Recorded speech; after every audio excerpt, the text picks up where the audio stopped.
Armed forces from the US and other Western nations are facing a new threat in Iraq. On 2 occasions, American air bases have come under attack from Iranian-made drones fitted with explosives. It follows earlier rocket attacks on Western forces, but commanders say that the drones are a game-changer in terms of the threat they face. Iran denies involvement, but its proxies in Iraq, the Shia militia, have been growing in strength recently. What is in effect a shadow war is taking place between the US and Iran, with Iraq as the battleground. And Iraqis are paying the price, as our Middle East correspondent Quentin Somerville reports now from Syria and Iraq. American troops have grown used to being in Iraq. Still watchful, they move between here and Syria, almost as if the border didn't exist. They came to help fight the Islamic State group. That job's almost done. But another war is taking place here, mostly in the shadows. We're not the only people operating in this part of the world. The Louisiana National Guard have been operating here in northeastern Syria for about as long as Joe Biden has been president. The number of Americans here and in Iraq keeps shrinking. There's about 2,500 of them now. Their mission here, their enemy, is the Islamic State group. But that's far from the greatest danger Americans face here.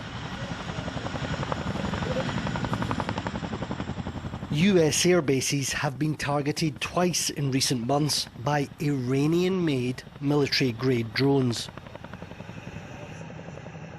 This is the aftermath of a drone strike which destroyed a CIA warehouse in Erbil. And in Baghdad, Iran's proxies are running rampant. Here they are cutting off the city's diplomatic green zone after one of their leaders was arrested. Inside, the United States remains mostly silent. It's focused instead on its nuclear negotiations and is fearful of giving fuel to hardliners in Iran's elections. From the US, there's been no military response yet to recent attacks. Beyond this fortress, a terror campaign is underway.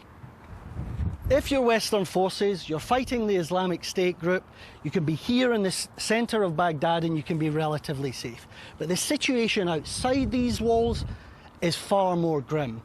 And the people out there and all across Iraq don't have the luxury of that protection.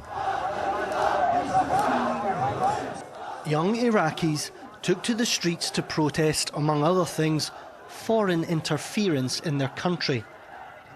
And they have been slaughtered. Almost 700 have been cut down. They blame pro-Iranian militia. And they chant, "Who killed me?" Ali, please, have a seat. Ali Khadim Mohammed wants to know who it was that shot dead his brother, Amjad. Amjad من قادة التظاهرات ضد الحكومة.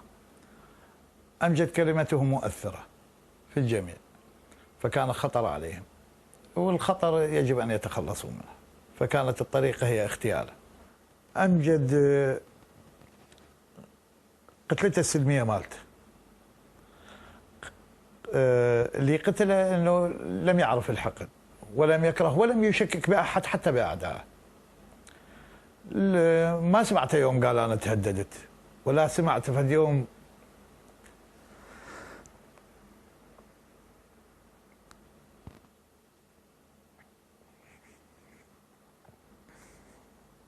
أشتاق لهواك.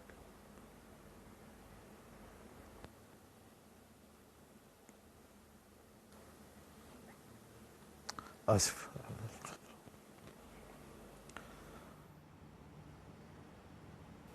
Across the Middle East, Iran and the United States continue to face off.